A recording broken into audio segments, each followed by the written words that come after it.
quit, nobody believed me. But I try to follow my wife, right? Sandy, I want to thank you very much for letting me do the eulogy. Even though I could be a little nervous, but I'll get through this. I want to go back in time, back when we were kids in our family. And when, let's see, Donnie, Duane, Rosemary, Eloise, and me, when we were young kids, we were raised in the Garden of Eden.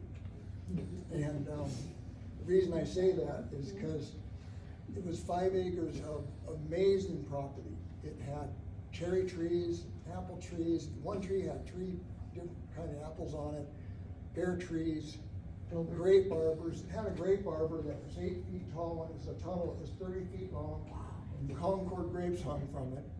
It was beautiful. We had walnut trees and 4 acres of filbert trees. And it was amazing. I'm 73, and my whole life I've never seen property that put out so much fruit. And it had crab apples, and Queen Anne's, black cherries, and the kids, it was just heaven in the summer. But we raised pigs, 1 or 2 once in a while, and a cow, 1 or 2, and rabbits, and we had chickens. And we had one chicken that was henpecked all the time. Her name was Tweety Bird, and we separated her and let her live a normal life, a full life. And she lived 6 or 7 years. And Rosemary, my sister, bawled when she cried. We all really felt bad. We love this chicken.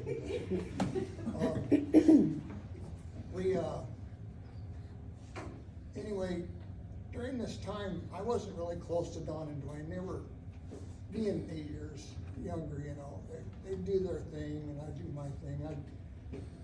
I had some neighbor kids up the road I played baseball with all the time, and they had their friends. They'd go down the woods and smoke cigarettes all the time, and I'd tell on them. It did no good. He'd pay you a nickel to leave them alone. Yeah, that's true. So,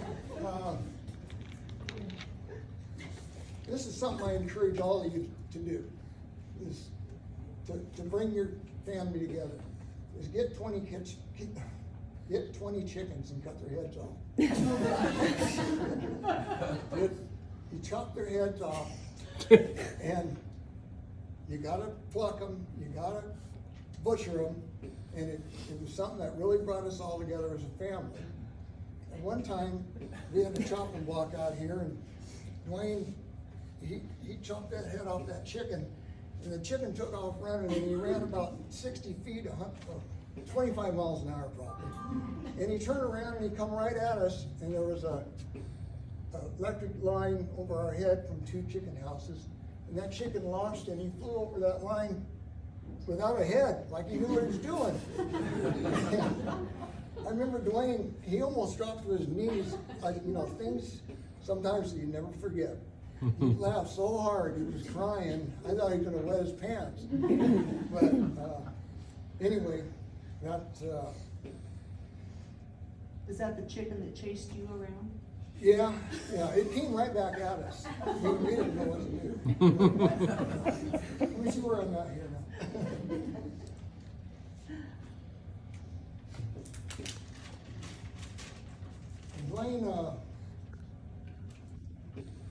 Duane loved to squirrel hunt. We had 4 acres of filbert trees, lots of squirrels, and they're gray squirrels.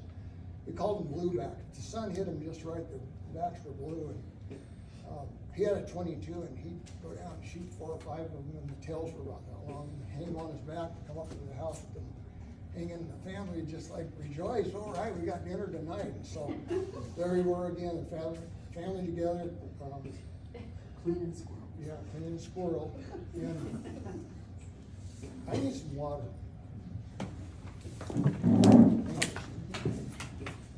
So, hang on a second, excuse me.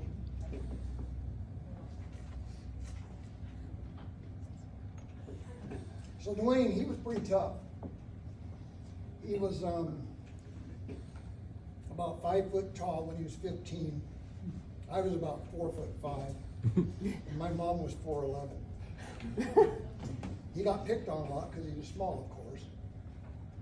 One time him and I were walking down through the woods, and there was this kid, his name was Hensler. He was a big German. The whole family, I knew the family, they were big Germans, big people. All of them were 6 foot tall. And this kid started picking on Duane, and he might have picked on him for about 4 seconds. And I looked, and Duane was up on his shoulders. He had his legs wrapped around him, and he had him in a headlock. And he was pinned like this. And that guy was staggering around like a drunk, you know, and this is what Duane wanted to do. He wanted him to get him on the ground, and he knocked him over on the ground, and Duane, he hit him so many times, he just pulverized him into submission. I mean, it was a nasty fight. I was like, "You're gonna kill him, Duane." Let's bow our heads and pray.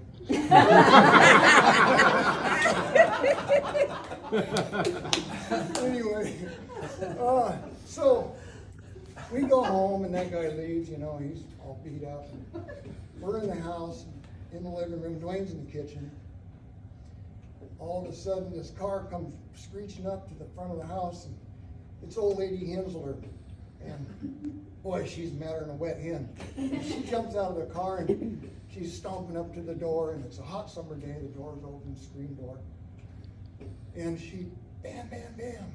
My mom walks up there, 4'11", I walk up to her. She said, "I want to talk to this Duane. I want to talk to Duane."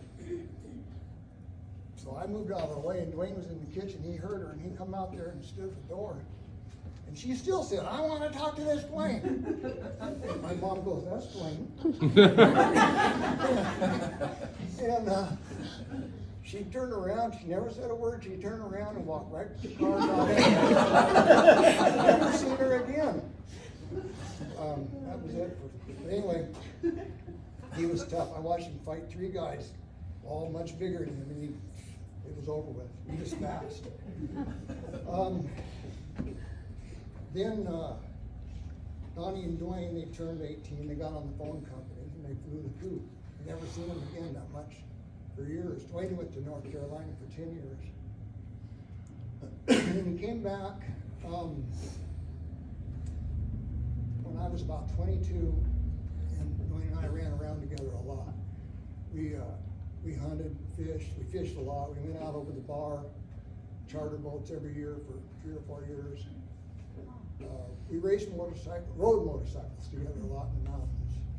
And we raced a 75-mile desert race. There was 5 of us. And one of Duane's friends broke his leg in this race up in Bend, Oregon. And I was the only one that finished. I took 13th place, and they gave trophies to 12. But I'm gonna go ahead and try to read this. I'm just like Duane, I'm blind in one eye. I'll read this eulogy, and then at the end of it, I have one more story.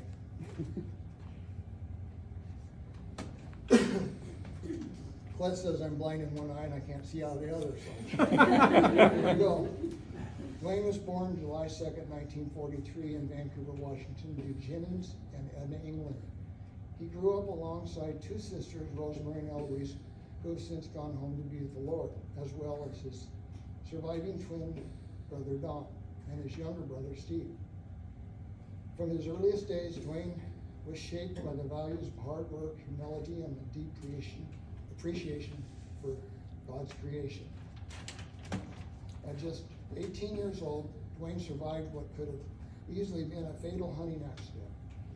On October 14th, 1961, his rifle slipped on the running board as he was reaching into the car, causing it to be discharged. A bullet hit him in the chest, but the Lord wasn't done with him yet. He still had lots of life to live. His life was marked by grace, a quiet resilience, and a deep faith that left a lasting impression on everyone who had the privilege of knowing him. In his 20s, Duane worked for United Telephone Company. It was during that season on a work trip back east that he met Judy Drummond, at a bowling alley diner. They married on February 3rd, 1967, and were married for 17 years until Judy passed away from leukemia in 1984. Together, they raised two daughters, Glenda and Tina, and later welcomed a grandson, Kyle. Even in sorrow, Duane remained steady, a man of faith who never lost his hope in God's promises. In August 1987, Duane got his CDL and became a truck driver. In God's time, Duane found love again. He met Sandy on December 87, and she got her CDL in April 88, and they began to drive together. They drove the lower 48 and 3 provinces in Canada, along with their cat Shakoka, the trucking kid. I knew Shakoka. She hated me. She hated me too. Every time I came over, she hissed. She was not a friend. He proposed to her on Mother's Day, which turned out to be a great Mother's Day gift for her mom. They were married on June 27, 92. They enjoyed their life together, driving and seeing many new things. Their marriage of 33 years was filled with a shared love, companionship, fishing, and many adventures. I just want to throw this in. Sandy and Colette and I, we fished a lot with Duane. We caught a lot of Chinook, a lot of coho. I mean, Sandy did. They threatened to throw me overboard. We watched her catch a lot of fish. And one thing about Sandy, we fished the mouth of Klickitat River, 25 boats. Sandy would hook a fish and scream bloody murder, fish on. And people in boats around us would stand up like, what's going on over here? And I'd go, Sandy, it's a snag. Anyway. That was one time.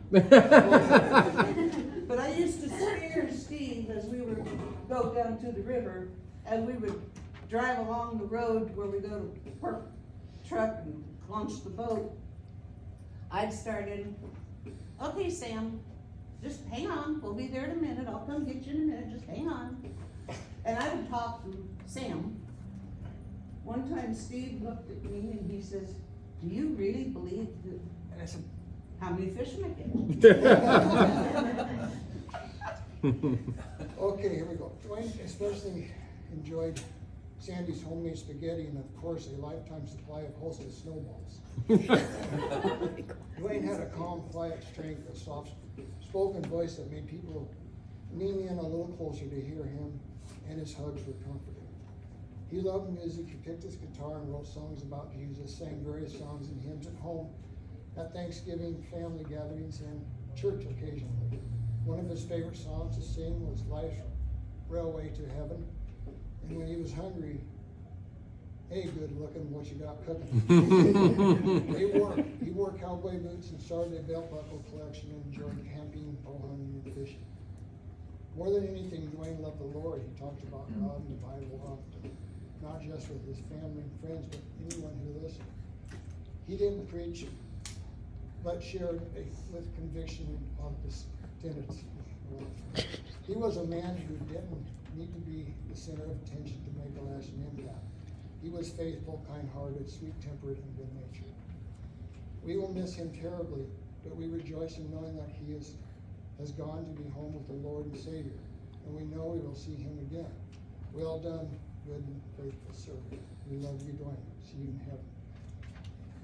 Duane and I ran around for years. I can't remember ever one conflict or argument. We got along so good. It was amazing. And he had a great sense of humor. And I want you to, I'm going to tell you one more story about Duane that's going to put a smile on your face. And if it doesn't, get out. It's a short story. It's a true story. Duane was going down the road about 35 miles an hour in an old 51 Chevy, and the steering wheel fell off. And he handed it to his friend and said, here, you drive. That's the kind of humor he has.